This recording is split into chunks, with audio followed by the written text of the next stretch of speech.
What's up, guys? My name's Griff. I am 33-year-old uh, American dude out here in the New York City area. And this is episode one of my new YouTube channel called Yankee Mags. I'm putting this together really as a labor of love.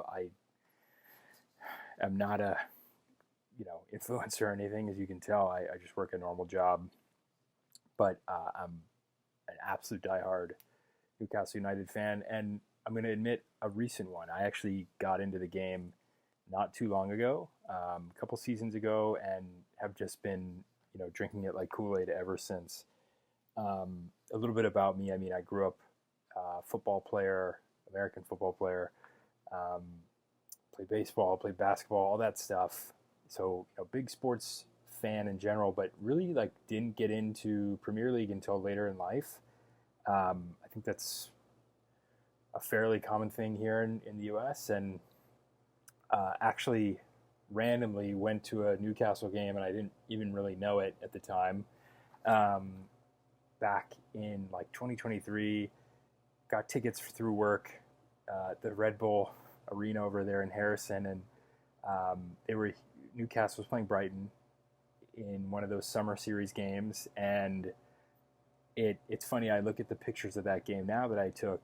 I was like 50 feet away from Eddie Howe, which now is like, it means so much to me, but back then just at a game that I got tickets to work for. And so but something that really drew me to Newcastle that night was, first of all, they won, which is great. Although when I looked at the roster of who played in that game, it is like night and day from who's on this team now. So maybe that's something we can talk about in a different episode. But what I really noticed was the fans. They had a really loud, present section in the stadium, and it was just fun to listen to them and watch them throughout the game. It clearly they were super into it. No offense to Brighton, but like less of a fan culture, at least at that game. So on the train home that night, I just happened to be in a car with like all of the Newcastle fans, and I loved the energy, the chants. It just was so fun. And so from that moment on, I was like, okay, I'm getting into this. That's my team. Coincidentally, my grandparents are from a town in Pennsylvania called Newcastle, Pennsylvania. So there you go. Stars are aligned. This was predetermined. So yeah, here I am. It's game week coming on. Well, it's international break, September 3rd, 2025. This is episode one. I am making this channel because I feel like there's so much to say about this team. I'm really sort of passionate and excited about what's going on. I want to get involved. I've been consuming for the last couple of years just all of the Newcastle media out there, whether it's podcasts or YouTube creators, the Newcastle Instagram content, like all that stuff. I'm a chump for it. I'm buying the stuff. I'm buying the merch. I'm helping PSR, incremental revenue. That's what it's all about. We're growing the game. But also, it's a great outlet because, first of all, not a ton of Newcastle fans in my neck of the woods. So no one to talk to. And then my wife, God bless her, she'll listen to a good 5 minutes of it, and then she's tuned out. So I'm helping a lot of people through this channel. It's sort of like self-therapy, but it's exciting time at the club. It's been a crazy summer. We can talk about that a little bit in episodes to come, but I really wanted to just open up, start out with kind of who I am and what I'm about. A couple things about the channel that I want to stay true to over time really revolves around 3 points. First of all, I'm not a Geordie. Hopefully you can tell that. So I didn't grow up in England. You know what I mean? Like, this is an English game. It's Newcastle is a club by and for Geordies, and I love to sort of be a little bit of a part of that from the outside looking in. But what I don't want to do here is, disrespect the game. I know, Americans in the Premier League is sort of a hot topic these days, but always want to sort of look at this from a, with all the recognition that I'm, an American fan looking at an English game. So love the Geordies, respect their point of view, respect that that's a club and a culture and a history that I'm just sort of joining. So that's the first part. The second part is I'm not a football expert, or at least a soccer expert. I don't think you're going to come here for that sort of insight. I definitely want to talk shop about the club, what we're doing, and for new fans too. If you're coming into this as a new fan of the game, let's learn together about sort of the tactics, the strategy, managerial decisions that he's making on the field. There's a couple of great YouTubers that I would love to shout out here that have done wonders for me and sort of helped me understand the game and how to look at prospects, understand, what our strategy is on the field.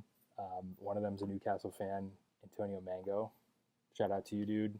Love your stuff. Keep it up. The other one is I think she's a Manchester United fan. So, not digging her on that, but she's still really good at what she does. I think Alice Talks Footy. Shout out to her as well. Both great accounts to help sort of learn the game. So that's the second point. I'm not an expert, but learning about it. So, come along for the ride. And then third point is, I want this to be, a forum, if it can be. Get involved in the comments. Let me know your thoughts. Whether you agree or disagree, I want to have a, fun but like serious discussion about this stuff too. I've definitely got a lot of like shower thoughts and when I'm laying in bed thoughts that I want to get out there, and I want to hear yours too. So get engaged. That's what it's all about. Those are my 3 points.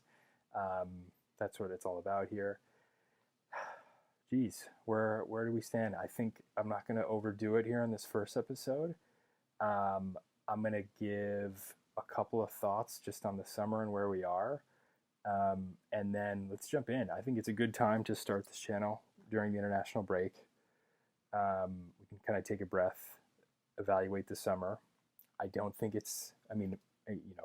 depends on who you're listening to or reading, but I don't think the summer went as poorly as it's made out to be. Yes, losing Isak sucked. I think that was something I was always really self-conscious about through the end of last season.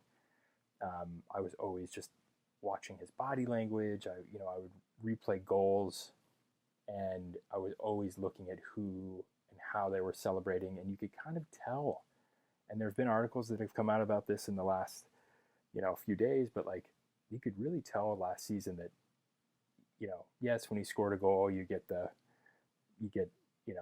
best of him, but when someone else scored or he didn't get the pass,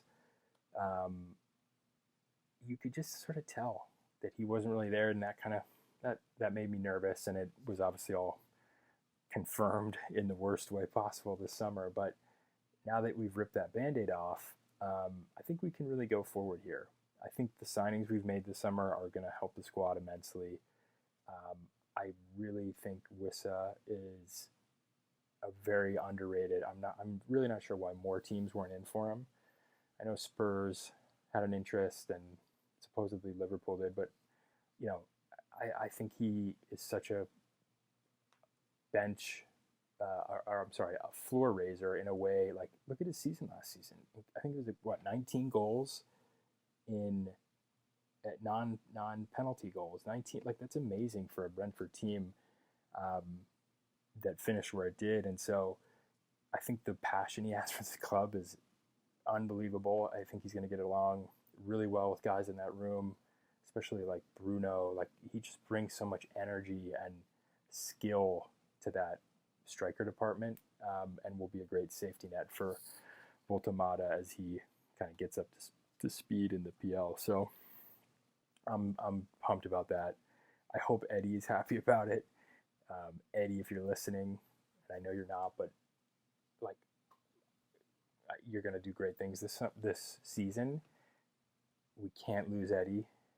You know what I mean? Like Eddie is the X factor in this whole project. I think he brings something to the game that a lot of other clubs really need, which is just sort of like that X factor man management. Like people joke about it online, but like Eddie makes miracles happen.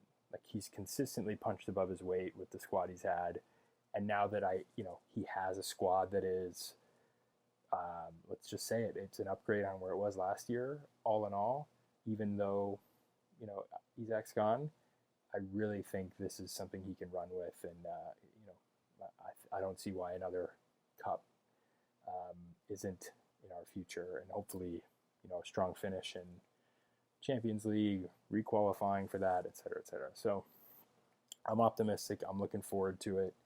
Um, I think international break came at a good time, like reset. Now the guys come back. Everybody is here that is supposed to be here. There's no more unease about who is going to be in the dressing room.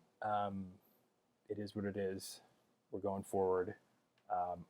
Performances in game week 1 through 3 were solid. I mean, Leeds kind of stunk, but like, give the guys a little bit of slack for what they've gone through this summer and just where the team had to go from and is now. So I feel really good about it. I think Wolves will be a great test of that. Kind of wish we had Strand Larson too. I think he would have been dope, but it is what it is. So anyway, yeah, those are my quick thoughts. Nothing groundbreaking in episode 1, but definitely want to get into it with you guys going forward. Yankee Mags, that's what we are. Looking forward to it. Up the tune, and we'll talk soon. Cool. Over and out.